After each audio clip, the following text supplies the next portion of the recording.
Mi nombre es Joaquín Luisa, soy el hijo mayor de la familia Luisa Donay. Llegamos a Cancún el 8 de noviembre de 1975.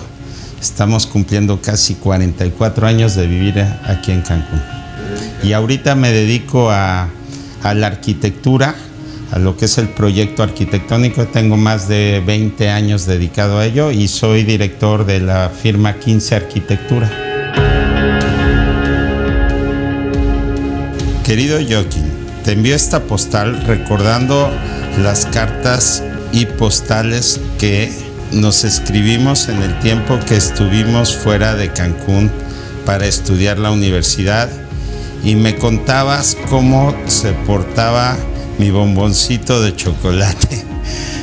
Me despido esperando que estés ensayando con tu banda para tener oportunidad de tocar en el FIM de Cancún. Con cariño, Victoria García.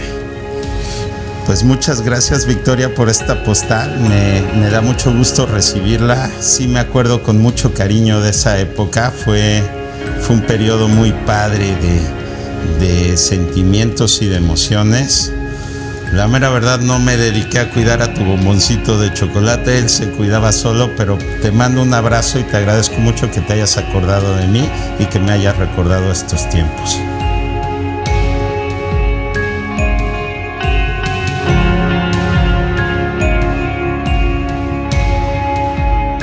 Bueno, el llegar a vivir a Cancún a los 8 años tuvo un impacto considerable en mi vida. Veníamos de la ciudad donde la vida era muy estructurada y llegamos realmente a la selva. Obviamente había un montón de carencias, pero había una joya, y esa joya era la libertad. Nosotros a los 8 años podíamos ir a donde queríamos en bicicleta, caminando y todo, y no había ningún riesgo para nosotros, y eso nos volvió tremendamente creativos y tremendamente independientes en nuestra forma de hacer las cosas, porque no dependíamos de que las mamás nos llevaran o de que los papás nos estuvieran cuidando, sino simple y sencillamente teníamos áreas establecidas en las que podíamos estar, y pues no había, el único riesgo es que andando en bicicleta nosotros chocáramos contra un coche estacionado, porque prácticamente no había flujo vehicular, no había nada de eso, ¿no? Era un Cancún bien interesante, como experimento social era maravilloso, porque al haber tan poquitos habitantes prácticamente no había ni barrios, ni zonas, ni clases sociales, ¿no? Todo mundo era, el grupo de niños que habíamos, no sé, seríamos 200, 250 niños, todos nos conocíamos, todos íbamos a las mismas actividades. Eso lo hacía tremendamente seguro, ¿no?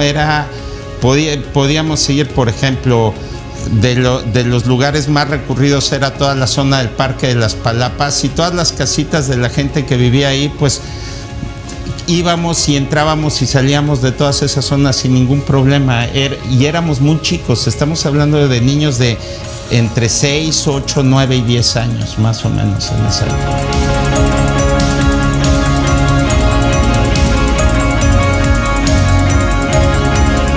El crecer sin la dependencia de televisión y de cosas de ese tipo. O sea, nosotros veíamos la televisión con un día de retraso, y no es cuento. O sea, la gente decía esa, grababa un videocassette en Mérida de la programación de un día, lo traían y lo pasaban al día siguiente. Entonces, y además era nada más en ciertas horas. Entonces lo que descubrimos es lo maravilloso que es toda la parte creativa, de tener libertad, de no tener restricciones por parte de los papás por cuestiones de seguridad, de poder deambular libremente por todo Cancún, porque te conocía el señor de la tienda y tus papás te necesitaban buscar y preguntaban y 3 gentes te habían visto pasar, ¿no? O sea, era realmente fácil, no había tráfico, había pocos coches.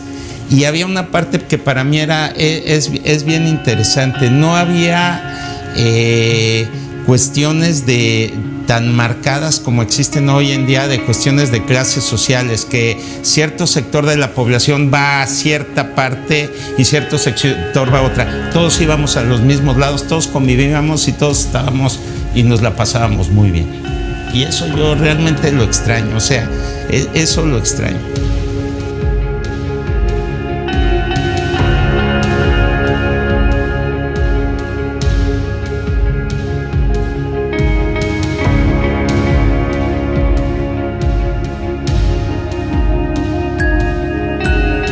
Nosotros empezamos en los Scouts más o menos, yo calculo que a los 11, 12 años. Y los Scouts para mí fue realmente fue una maravilla haber encontrado y además haberlo hecho no solo por lo que significaban los Scouts, sino por la gente los instructores y los directivos de los Scouts. Entendieron que al no haber una estructura de ciudad, al no haber televisión, al no haber un montón de cosas, la vida al aire libre era importantísima. Y entonces ellos lo hicieron de una manera organizada, tomando ciertas cosas y enseñándonos desde los principios de los 80s y cosas de esas, cuestiones muy claras, por ejemplo, respecto a ecología, respecto a respeto a la naturaleza, respecto a un montón de cosas, pero no solo de una forma institucional de hacerlo, sino en actividades divertidas, en actividades entretenidas, que además nos enseñaron a trabajar en equipo y que, bueno, nos permitieron generar amistades y generar compromisos que permanecen 30 años después, ¿no? Fue una parte muy bonita y fue una parte muy exitosa, y conforme fuimos creciendo, el mismo espíritu que absorbimos de estos líderes, pues nos ayudó a nosotros a tratar de ofrecer lo mismo a generaciones menores, ¿no? Pero realmente fue muy, muy interesante porque gran cuestión de todas las cosas que se discuten hoy en día respecto a ecología, respecto a orden cívico, respecto a seguridad, respecto a todo, nosotros la veíamos en el 81, 82 y las dábamos por sentadas, no había nada que nos llamase, no es una cuestión extraña hoy en día gracias a esa etapa.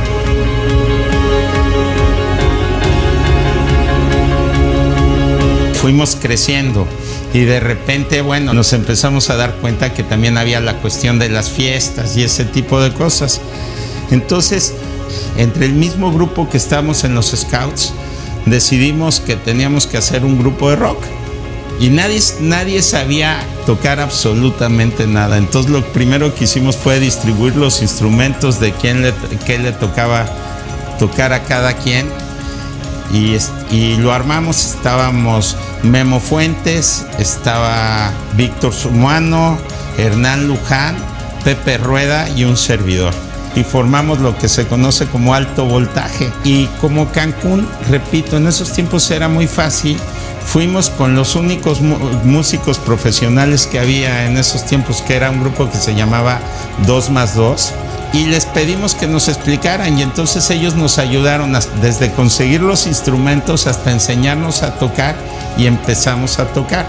Y obviamente el que, como en la mayoría de las cosas de la vida, el que pega primero pega doble, y entonces pues empezamos a hacer fiestas, eventos y conciertos, tocadas y todo eso, y fue una época de vida muy interesante porque toda la generación que habíamos llegado a los 8, 9, 10 años a Cancún, ya de repente, ya con 16 y todavía no con edad para salir a discotecas y ese tipo de cosas, tuvimos esos 3 años en los cuales prácticamente todas las semanas o cada 15 días había una reunión, una fiesta. Obviamente, como en todos lados, surge el primer grupo y a la semana siguiente había otro y había 4 o 5 grupos. Y luego los de las generaciones más pequeñas también lo empezaron a hacer y se empezó a hacer una pequeña comunidad de músicos no profesionales con poca idea de tocar, muy divertida y muy entretenida. Y lo padre es que varios de los papás o varias de las gentes que vivían aquí en Cancún abrieron sus casas para que todos ensayáramos, para que se hicieran fiestas, incluso para prestar equipos, para conseguir equipos. Entonces fue una época muy interesante. Te Te estoy hablando antes, ¿qué será? Habrá sido del 83 al 86, en la que realmente no había ni la posibilidad que hay hoy en día de internet, de conseguir música, de conseguir instrumentos, de nada. Ahí era realmente, llegaba una revista que se llamaba Conecte a la surtidora y ahí veíamos qué pasaba con los grupos y medio nos enterábamos y comprábamos los discos y los cassettes, etcétera, etcétera. Fue una época entretenida, fue una época entretenida.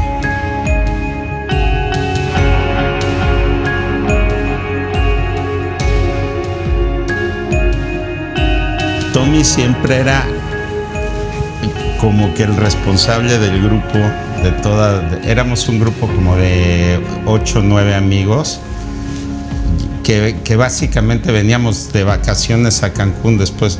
Entonces, sí, era como que el responsable. Y entonces, justo antes de salir todas las noches, respondía, nos decía a todos, nada más recuerden una cosa, odio decirles se los dije, güey. Esa era su frase, odio decirles se los dije, porque nos tiraba todo el rollo de lo que no debíamos de hacer y otra cosa, cuando íbamos hacíamos una reunión o cualquier cosa y todo el mundo llevaba cosas de comer, decía, recuerden, es botana, poquito a poquito porque es botana, ¿no?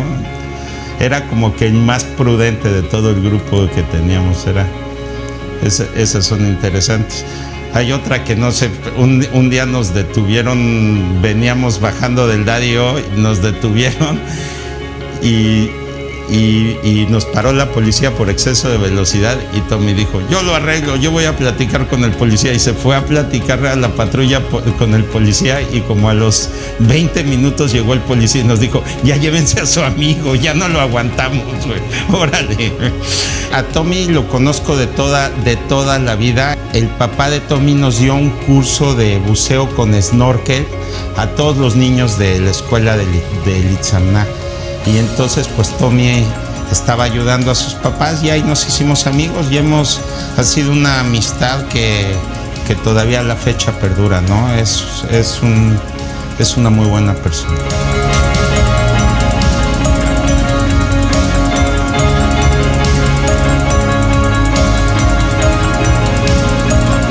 Tom, espero que la historia que cuentes sea más convincente que la que le contaste aquella noche a los tránsitos saliendo del Daddy-O. Te mando un gran abrazo, Joaquín Luisa Ronay.